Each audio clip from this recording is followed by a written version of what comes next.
And now, please welcome Scottish sensation Danny Bhoy. Thank you. Thank you. God, stop it. No. No.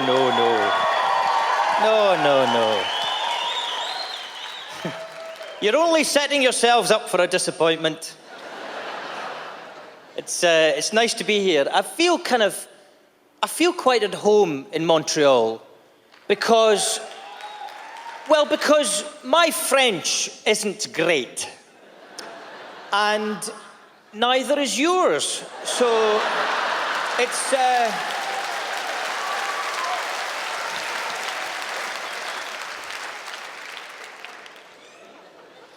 I don't really go to concerts anymore. I don't do that. I'm getting older now. Is it just me, or when I hear a singer scream at an audience, make some noise, I think, why don't you just off? I can't hear you. We're the audience. We'll decide the appropriate amount of enthusiasm for this performance. We don't need prompted. But no, I'm not into modern music. I'm starting getting into sort of older, not just old, ancient music. I bought an Arabic music album the other day. I love all that, because I was in a Lebanese restaurant and it sounded very evocative and I felt like I was in a desert. You know, a mysterious woman in a dress flashing by. But it's not the same when you buy it and listen to it in a hotel room in Moncton. It's not the same. That kind of nice...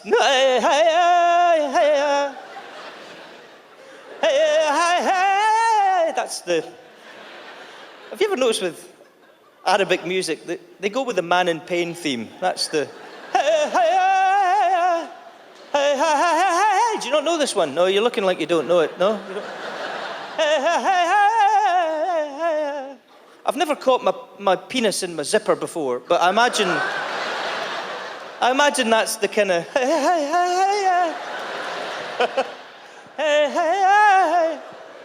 Because it's a different kind of pain, fellas, right? You know, you cut your finger, that's an cut my finger. But if you catch your penis in the zipper,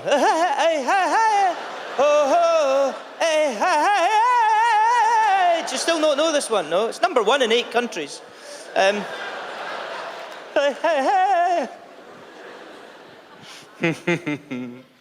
you know, I often think that religion, yes, you can feel the collective sphincter of the room just tighten when you start that sort of sentence. But I think to some extent it's all just about presentation, isn't it? Because it's pretty much the same message, but it's differently presented. Like, I'll give you an example of what I mean. I live in Edinburgh in Scotland, and which incidentally, it looks like in 2 years' time we're going to have another independence referendum. Yeah. Oh yes. We are closing in on your record, Montreal. We are.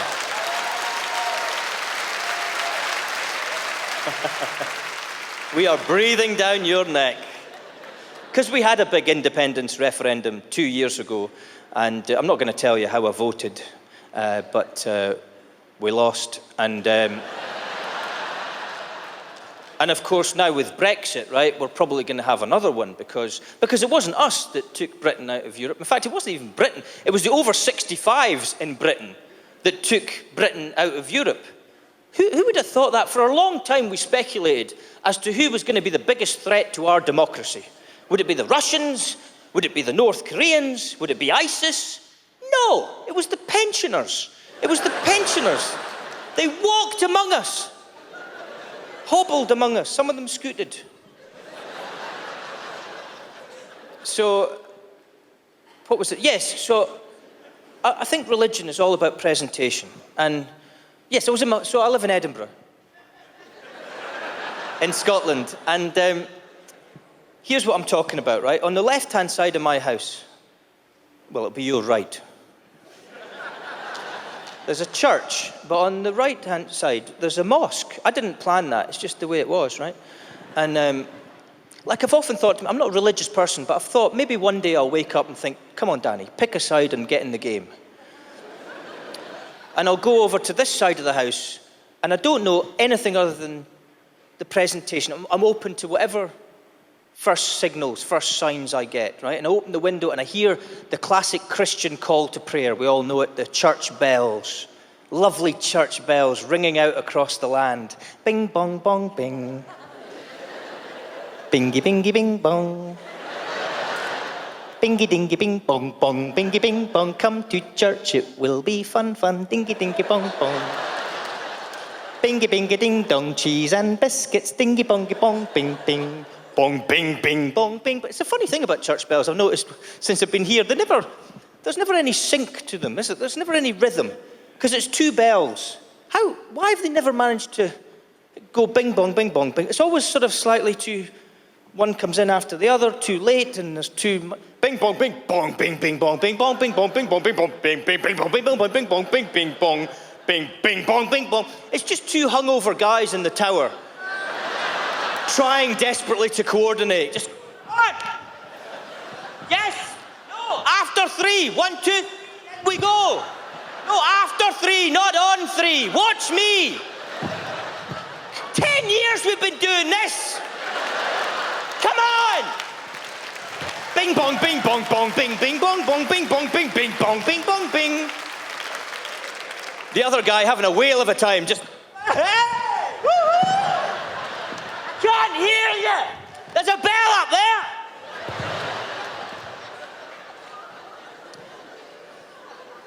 But anyway, I hear that, and I think that sounds lovely. Church does sound nice, but I better just go and see what's happening at the mosque. And I go over to this side of the house and open the window.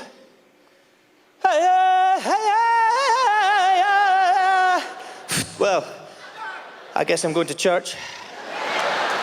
That man has clearly caught his penis in his zipper. Thank you very much for listening, Montreal!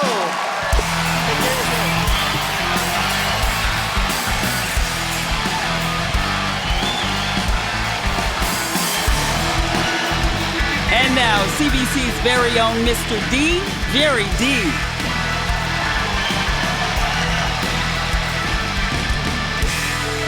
Thank you, merci. 10 years my wife and I have been married. Yeah, we're monogamous. We're also, we chose to be monogamous. For those of you that don't know, that's the Latin mono, one, gamus, blow your head off.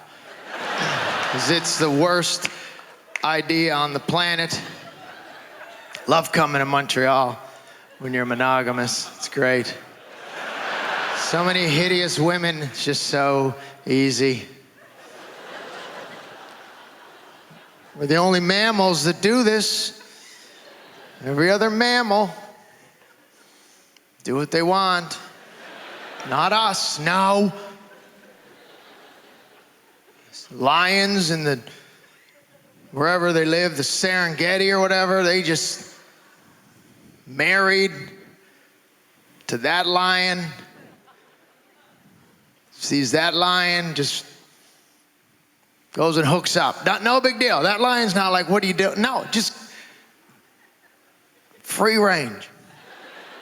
Even if that lion got mad, that lion just has to say, I thought it was you. I thought it was you. Sorry, okay? We can't do that. Try doing that.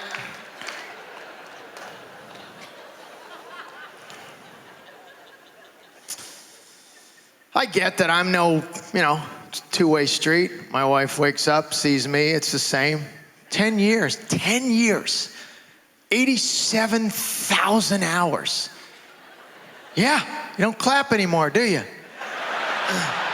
It's a different way to put it. You ever done an 8-hour job, 8-hour day when you're like, holy geez, when is this gonna end? 87,000 hours being monogamous. I don't think I can do another shift. I told her, I don't know if I can do another shift. I get it, right? I get she doesn't want to jump my bones. She doesn't. Every morning she comes down with her big, massive robe on. Triple knotted, like I'm gonna, what are you doing? I don't care. You have to triple knot it every time you come down for breakfast. Put put a wig on, talk Spanish. I might try to take that robe off after 87,000 hours of looking at each other. But we said our vows till death do us part. We all, stupid, oh my God, we said it, I said it. Till death do us part, yes. You know what, we're curing too many diseases, is what we're doing now. That's what we're doing. Because in 1908, when they wrote that vow, yeah, people were like, yeah, till death do us part, because people were dying of the flu at 21, yeah. I'll gamble on that. We have 3 kids. That doesn't help. You're trying to... 3 kids, 8, 6, and 3. We're in that wheelhouse of crazy. I used to love my weekends. Now I just get depressed Friday night because you got them all day, like both days, just all day. The weekend, you wake up, there's just 3 of them just standing there every day. Like, my wife and I wake up. Every weekend's the same. We wake up. Do we have anything planned for them? Like a camp? Like, is there anything? That's my first question. Do they have skating today? Anything? Just get them out of our face for 2 hours. Anything. Play date. Do they have play dates. Thank God for this. Play dates, for those of you that don't know, are when another parent doesn't want to be with their kids and they text you, hey, it's Julie's mom. We don't even know these people. I don't care. Want to have your girls over? Yeah, let's go, girls. Gonna play date with Julie. I'm the driver. It's my job to drive them, make them get there safely. One time we got lost. Didn't have the right address. I said, I don't care. You're going to a house right now. I don't care whose house it is. But Daddy, I don't recognize that man. That's not Julie's daddy. Too bad. He's got kids. You're going in the house and you're playing for 2 hours. I need a break. Unless the guy has a mustache. I don't trust men around my kids that just have a mustache. To me, I don't have a way of determining if you're a pedophile, but that to me is a good sign there's something weird going on. If you're looking in the mirror every day and going, yes, that's perfect. No, you're a pedophile. That's what that is. And we have a code word in my family. If you're walking near us in the mall, we yell it, Tom Selleck, Tom Selleck, and all my kids run to they grab onto my leg, and we just stare at the man with the mustache. Freak. My parents weren't worried about pedophiles when I was little, obviously. I had a paper route. 10 years old, I had a paper route, 5:30 in the morning. 40-pound sack of paper holding me down. What an opportunity. What bait was I for pedophiles? Just standing in the bushes, twiddling their mustache. Like, this is so easy. They can't even see me. It's very different. Like, my kids like to play little games, hide and seek. It's fun. One day they looked for me in the freezer. Didn't say whether we're smart, kids. The freezer. Nothing fits in our freezer, let alone me, because my wife has 45 bunches of bananas in there for this big banana bread she keeps talking about making. Holy geez, stop buying bananas, for crying out loud. Make the damn banana bread. 87,000 hours, you still haven't made a banana bread.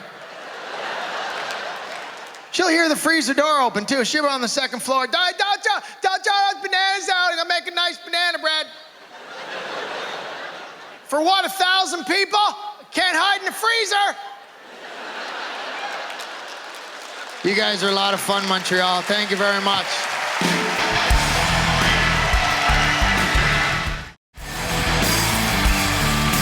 Please welcome the self-proclaimed smartest man in the world, Greg Proops. Bonsoir, Canada. Bonsoir. Comment ça va? Very bien, thank you. Well, now that the pleasantries are out of the way, dig this. A woman dreamed the universe into existence. That's how we came to be here. I know a lot of people are like, but I thought Morgan Freeman dreamed the universe into existence. No, that's just an old husband's tale. Women, if they want to, can give birth and men can't. Therefore, a woman dreamed the universe into existence. And by the way, this isn't a theory. This is a fact I thought of.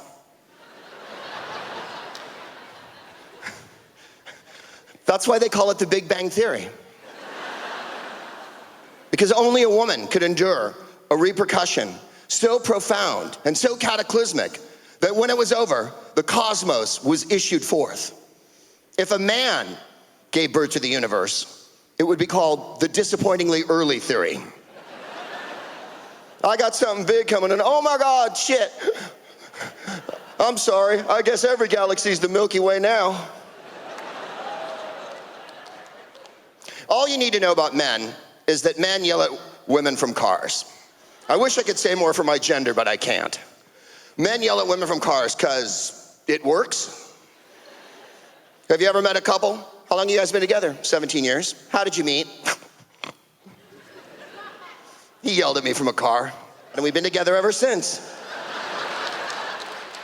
Every woman knows what I'm talking about here, because every woman has been yelled at from a car. And all the guys are like, well, I don't yell at women from cars that much anymore. I guarantee you, when the wheel was invented some 3 million years ago, the first thing a man did was get up on it and go, finally, some mobility. Now I can take this harassment thing on the road. I don't have to go to the water hole now. I'm telling you, in ancient Egypt, men did chariot drive-bys. Hey, Nefertiti, nice asp.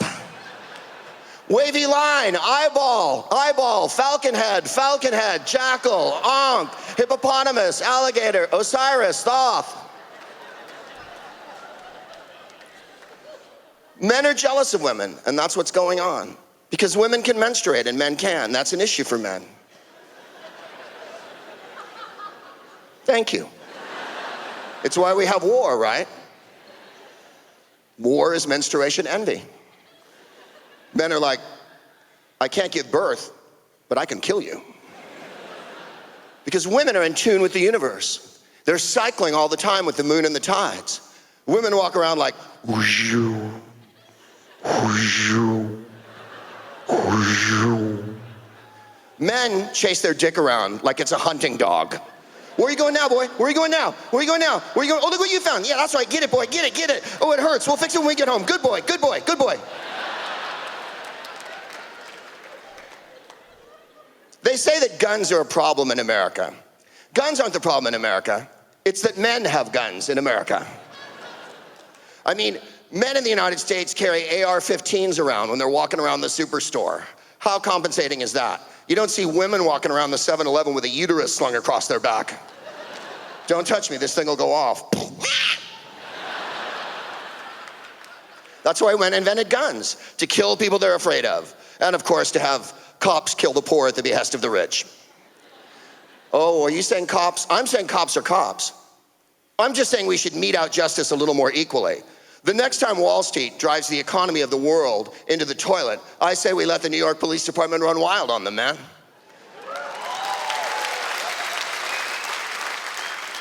I want to see the head of Goldman Sachs in a chokehold, you know? I can't breathe, I can't breathe. Really? I can't pay my mortgage, bitch. Now I was in Texas, and they have open carry laws in Texas. That means you can take a gun anywhere, anytime you choose. Makes it super extra fun at the Dairy Queen. And let's see now, I'm gonna have a Blizzard, and I'll have me one of them fudge brownies, and some onion rings, and you kids all right? Everybody happy here? Everybody feel safe and comfortable? I'm wearing camel, I love the Lord, I'm cool. Thank you very much, and good night, ladies and gentlemen.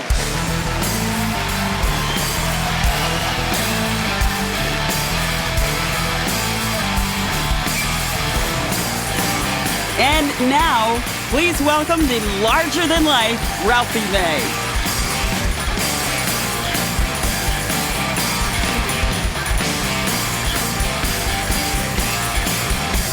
Thank you so much. Please, thank you. Thank you for standing up and applauding that the fat guy can make it all the way out to the microphone. I appreciate that. Some of you were like, I should have started clapping slower. It's been too hot in Montreal for me. I gotta be honest, this wasn't what I was expecting, Canada.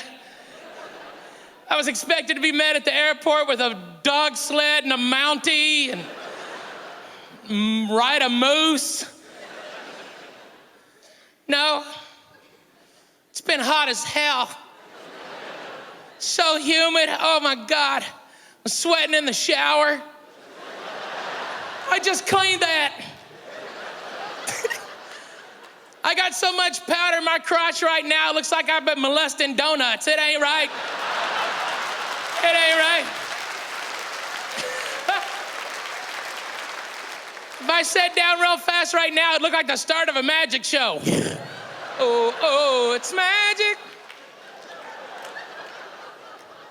I was walking around here, you hear language, 15, 20 people, but it's so funny because you're walking and oh my God, the heat, they've got me walking in the black shirt and jeans, it's like mercy. Oh, my powder turned to pancake batter. I was making little silver dollar flapjacks for everybody on the way over. I know you're French crepes, okay? As you can tell, I'm not from Canada. I'm from the South. I was born in Chattanooga, Tennessee, raised up in Arkansas, moved to Texas when I was 18. I'm so Southern, I'm related to myself. I'm my own cousin, yeah.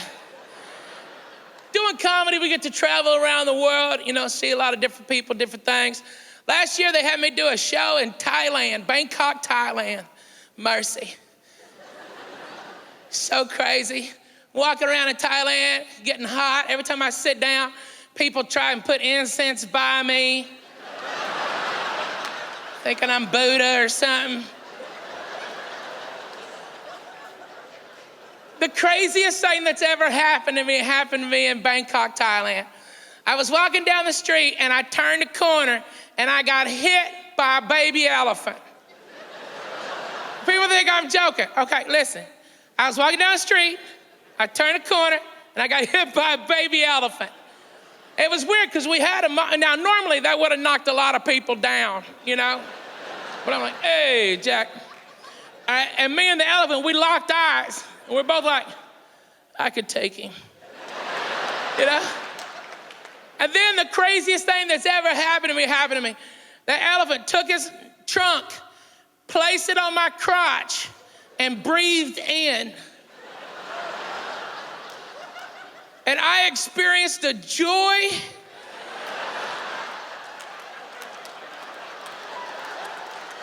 I was mad. That was the only elephant I ran into in Thailand, to be honest with you.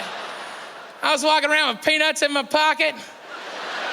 Hey, I've got to get off right now. You guys have been absolutely fantastic. Thank you so much for coming out to Just for Laughs.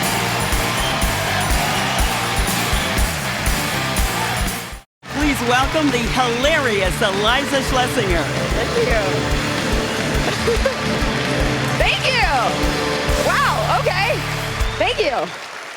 Thank you. One in the balcony. Nice. You guys, I'm going to be honest with you. I am so hungover.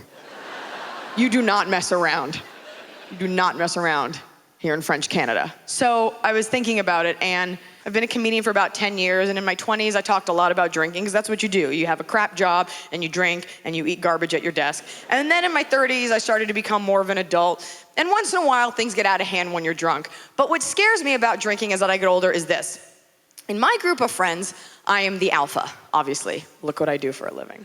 But in general, I am the one, I call the Uber, I print the Groupon. I'm the one galvanizing everyone. So what worries me, if I do something dumb when I'm drunk, what hope do the sheep who I lead have? We were out the other night and we were hammered. And by the other night, I mean last night. We were hammered. Like the kind of drunk where you can't even read. Okay? And then you realize it's because you're in Chinatown.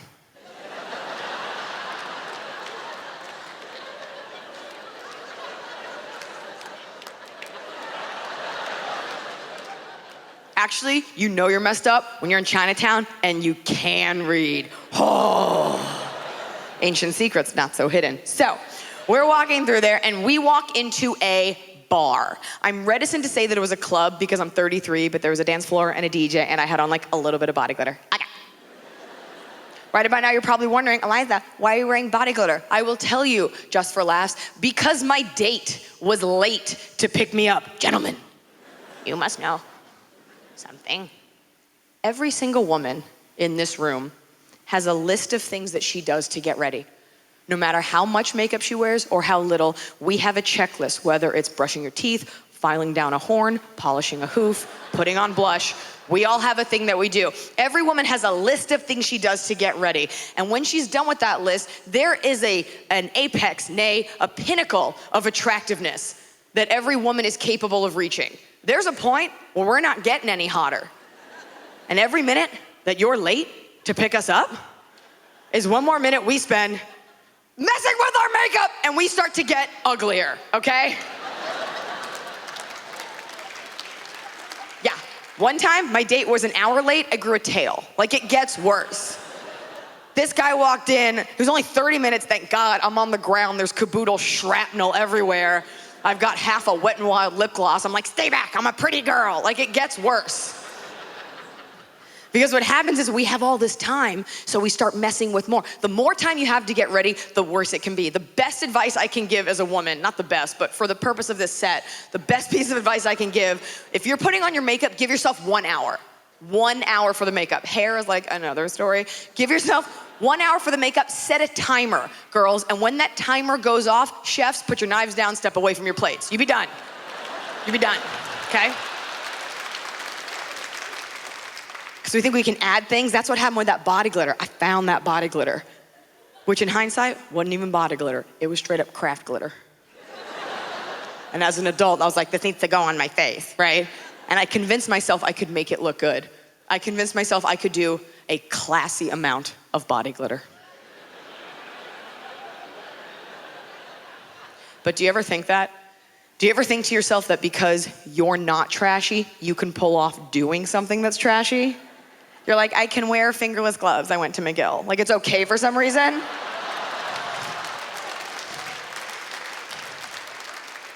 That's how I felt about that body glitter. Balcony, I found it. I was like, I'll just do a little bit. I'll just do a winter frost. Not a term, not a makeup term. Am I Elsa? Is it Frozen? What's a winter frost? Just let it go. Just do a little bit more. Maybe I'll just highlight my orbital rim. Yes. That way when we're dancing, the light will hit it and it'll be like, bing, anime, ah! Just keep going. 5 more minutes later, maybe I'll just highlight my jawbone so he knows I come from good chewing stock. Just keep going. 5 more minutes later, sparkle fish. So now, I look like a goddamn road flare and we're in public. So, we walk into this bar and one of the difficult parts about being a woman, besides everything, is that we're constantly battling time. In the long run, we're worried about weight gain, wrinkles, society rejecting us as a whole. But minute to minute, we are messing with and fixing everything. We are fixing our clothes and our hair and our makeup and our thongs and our bras and our mustaches. Braid it, beat it, set it. Because if one thing is off, then the night is ruined, Scott. Like, it has to be perfect. One time, I left my house without mascara on. I did a U-turn on a 4-lane highway. Like, no! They will see the whites of my eyes. And gentlemen, I certainly don't want to leave you out. If you think it's exhausting to hear about that madness, try living in this head, man, okay? We are tired all the time. Fun scientific fact about women that I made up on the way here. Women get 4 minutes out of every 24-hour cycle where our brain tells us to stop messing with everything. We get 4 minutes of rest. 4 minutes where we stop messing with our hair, I saw you, messing with our jackets and everything. 4 minutes of a mental ceasefire. We get 4 minutes a night where our brain finally sends a message like, homeostasis achieved. You're like, oh.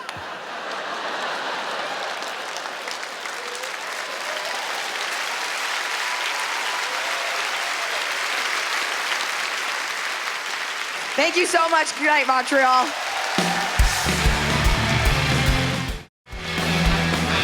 And now, all the way from down under, here's Australian superstar Dave Hughes.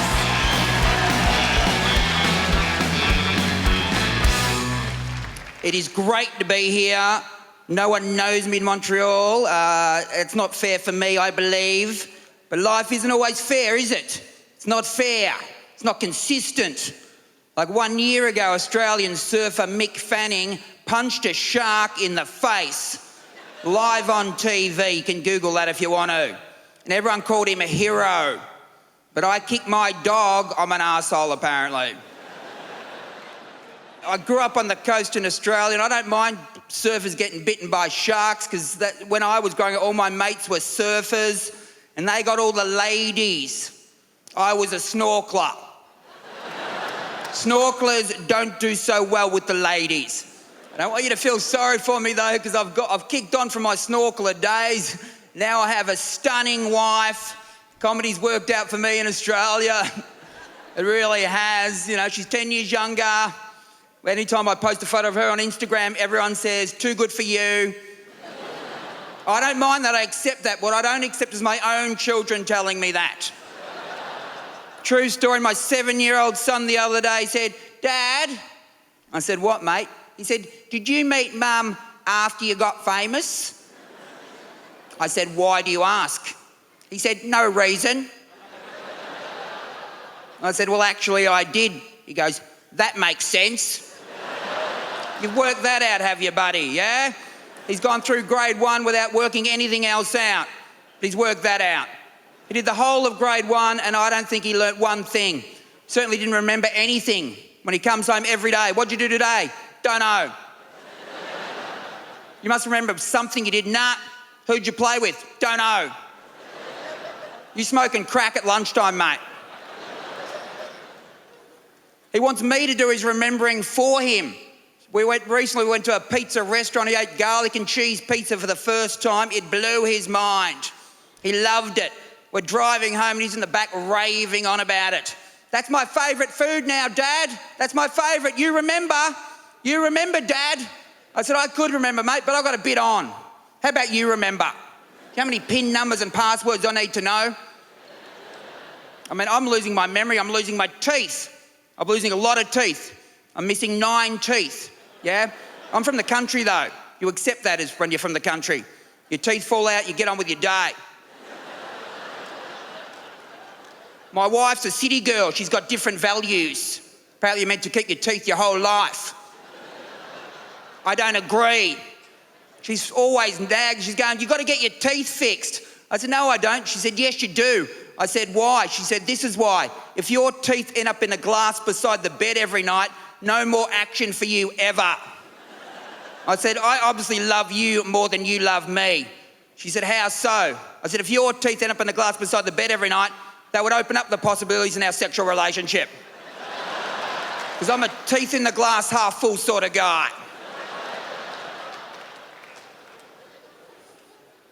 She's also worried about my hair. I'm grey, whatever, I don't mind.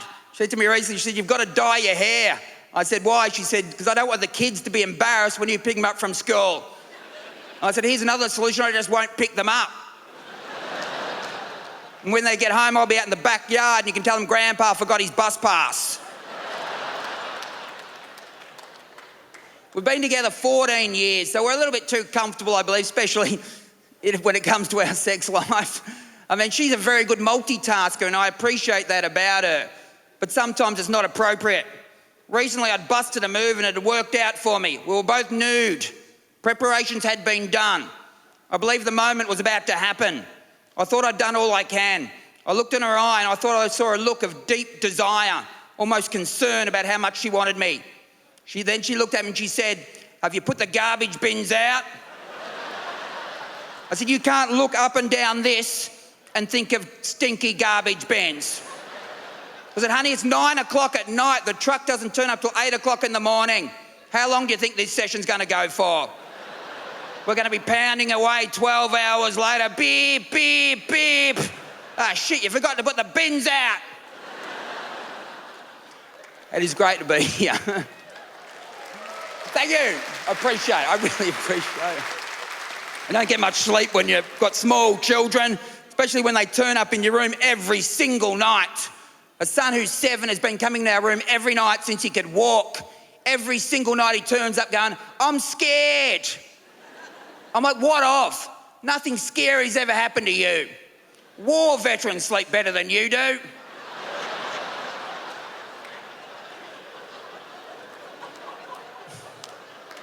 That did. No, right. That did lead to the sexiest thing my wife's ever said to me, though. Recently, I busted a move, then she said, make it quick, you never know when he's going to turn up. I said, honey, I've been waiting a long time for you to say that. I've been practicing this move since I was 15. You won't even know what happened. The irony is, though, because she said that, reverse psychology kicked in and I couldn't make it quick. I've never gone longer. And apparently I was hitting the right notes for once, because apparently noise was being made that my son had never heard in the house. So then we hear him running down the corridor, Mum and Dad, I'm hearing strange noises tonight. They're freaking me out. He's out the front of the door. I said, stay out there, mate. You're going to see something that's really going to freak you out. You've been a great crowd. Have a great night. Thanks for listening. I love you, Montreal. Thank you.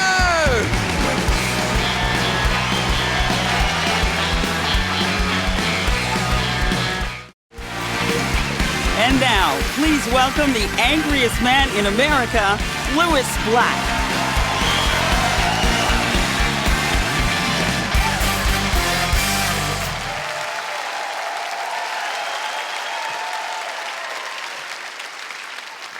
Help. Help. Help my country.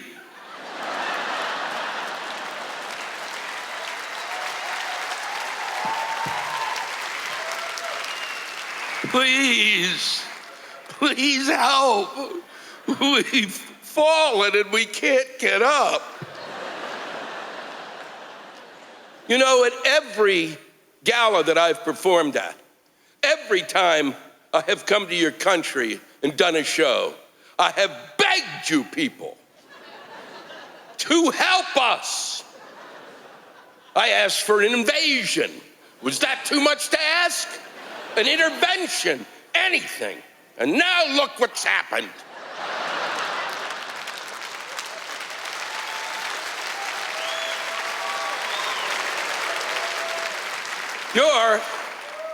You're gonna be in for a refugee crisis that you can't even imagine. And one way to control this is to immediately, the day after our election, be sure that you tell all Americans that it takes 3 American dollars to buy 1 Canadian dollar.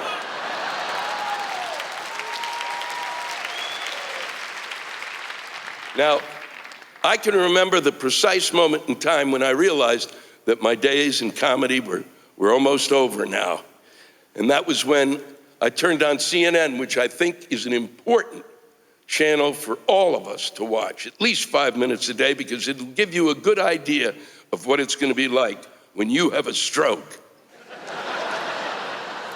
Now, standing there in the background was Donald Trump, and at the microphone was Sarah Palin.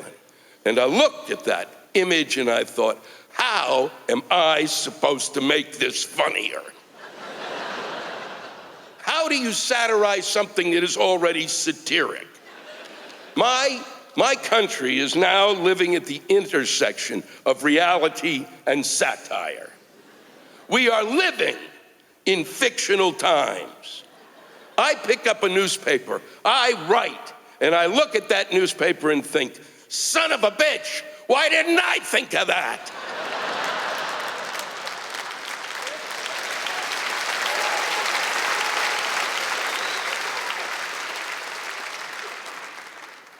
And I realized I was right when I turned on Saturday Night Live the next weekend, and there was Tina Fey doing Sarah Palin, doing the speech that Sarah Palin did. But the writers at Saturday Night Live didn't write another speech. They just gave her Sarah Palin's speech.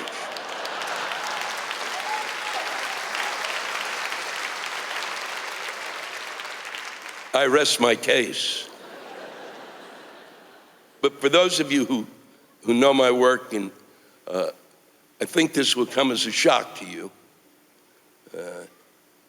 but you know, I wake up every morning brimming with optimism.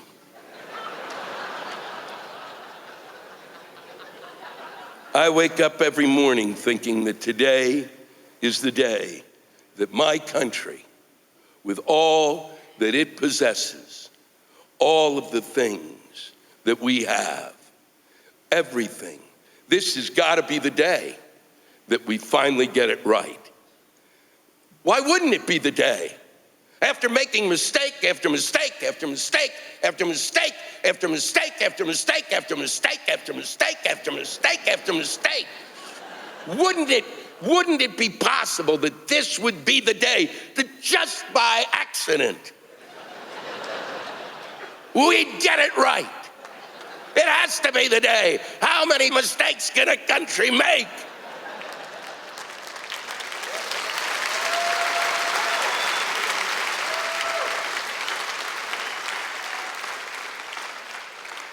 And so I sit down and I grab my cup of coffee and I look at the front page of the newspaper and go, son of a bitch! Maybe tomorrow. It's always a privilege and a pleasure to be here with you in Montreal. I love you. Thank you.